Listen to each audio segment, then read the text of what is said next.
Hi hello guys, welcome to mini vlog. So நம்ம இந்த video என்ன பார்க்க போறோம்னு பார்த்தீங்கன்னா நான் கேக் தான் செய்ய போறேன். இல்ல கேக் செய்ய ட்ரை பண்ண போறேன். இது போய் நான் வீட்டில் சொன்னா எங்க அம்மா எல்லாம் வண்டையா கேட்கறாங்க. பேசுறவங்க பேசிட்டே தான் இருப்பாங்க. மேபி ஒரு 10 வருஷம் கழிச்சு இந்தியாவிலே பெரிய செஃபா கூட ஆகலாம்.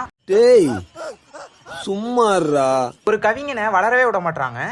அது பல்லகள உடைச்சு படிக்க தெரிஞ்சா படி, தப்பு தப்பா படிச்சு அடி வாங்கி சாகாத சொல்லி சாரிங்க, கலைஞன் வாய் லைட்டா வேலையை காட்டி விட்டுருச்சு. நான் நாசமா போறதுக்கு காரணமே இந்த வாய் தான். வாய்க்கு மட்டும் ஒரு கேட்ட போட்டு எப்பயோ உருப்பிட்டு இருப்பேன். நான் பாத்தீங்கன்னா வந்த விஷயமே தெரியாம என்ன டீம் என்ன மேட்ச்னு தெரியாம நான் பெஸ்டா உளறிட்டு இருக்கேன். சரி வாங்க கேக் எப்படி செய்யறதுன்னு பார்க்கலாம். ஃபர்ஸ்ட் மைதா மாவு, cocoa powder, baking soda, sugar எல்லாமே ஆட் பண்ணியாச்சு. அதுக்கப்புறம் கஷ்டப்பட்டு ஒரு முட்டையை உடைச்சு விட்டு டூட்டி ஃப்ரூட்டி ஆட் பண்ணியாச்சு. எலவு இந்த பேர் கூட வாயில நுழைய மாட்டேங்குது. அதுக்கப்புறம் எல்லாத்தையும் போட்டு உழப்பி தள்ள வேண்டியதான். சரி நானும் போட்டு கிண்டுறேன், களி மாதிரி ஆயிருச்சு. நானும் அங்கேயே மனசு விட்டுட்டேன். பார்க்க வேற ஒரு மாதிரி கன்றாவியா இருக்கு. சரி பண்ணிதான் ஒண்ணு வேற வழியல்னு சொல்லிட்டு நானும் பண்ண ஆரம்பிச்சிட்டேன். இதுல வேற அம்மாட்ட வீராப்பா டயலாக்லாம் விட்டேன். ஒரேடியா கேக் பண்ணி நொட்டிடுவேன்னு. என்னெல்லாம் செருப்ப சாணியில முக்கி அடிக்கணும், அப்பயாச்சும் திருந்து வேணான்னு தெரியல.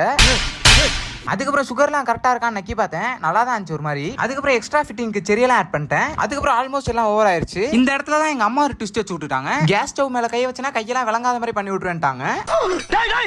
அத தொட்டிங்க கைய வெட்டி போடுற ராஸ்கல்.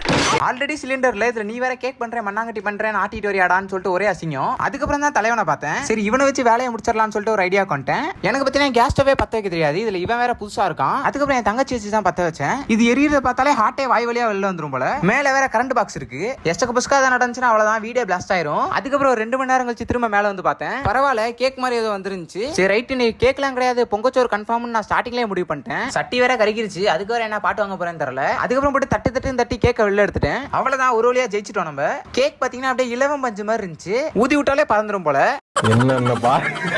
என்னென்ன சொல்றோம் பாருங்க, கம்பி கட்டுற கதையெல்லாம் எடுத்து போடுறாங்க.